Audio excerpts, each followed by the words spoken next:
तर छत्रपती संभाजीनगरमध्ये एक electric scooter चार्जिंगला लावलेली असताना दुर्घटना घडली आणि ज्यामध्ये 7 जणांचा बळी गेलाय।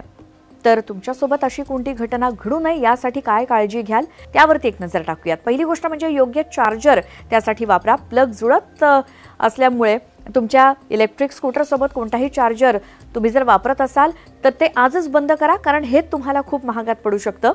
तुमच्या स्कूटर मॉडेलसाठी नेमका कोणता चार्जर वापरण्याचे निर्देश देण्यात आलेत ते तपासा आणि स्कूटरच्या प्राइस पॅकेजमध्ये त्याबद्दलची सविस्तर माहिती असते। चार्जर आणि प्लग दोघांचा पॉवर सप्लाय हा मॅच व्हायला हवा। दुसरी गोष्ट, चार्जिंग कालावधी कायम लक्षात ठेवा। बरेच लोक खूप वेळ चार्जिंगला लावतात, स्कूटर असेल किंवा काय, आणि चार्जिंग सुरूच असतं, म्हणजे स्कूटरची चार्जिंग पूर्ण झाल्यानंतर सुद्धा त्याला पॉवर सप्लाय हा सुरूच असतो।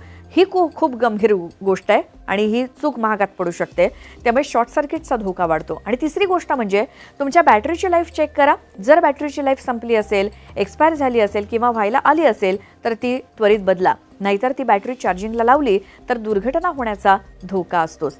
या सगळ्या गोष्टींची इलेक्ट्रिक स्कूटरच्या बाबतीत काळजी घेणं महत्त्वाचं आहे। आणि शेवटचं पण अतिशय महत्त्वाचं म्हणजे कोणत्याही परिस्थितीत पाण्याशी संपर्क टाळा। चार्जिंग पोर्ट कोणत्याही पाण्याच्या स्रोताजवळ नाही हे बघा, याची खात्री करा। पाणी हे इलेक्ट्रिसिटीसाठी बॅड कंडक्टर आहे हे लक्षात ठेवा। आणि या सगळ्या गोष्टींची काळजी घेतली तर नक्कीच कोणत्याही दुर्घटनेपासून आपण स्वतःचं आणि आपल्या कुटुंबाचं रक्षण करू शकू।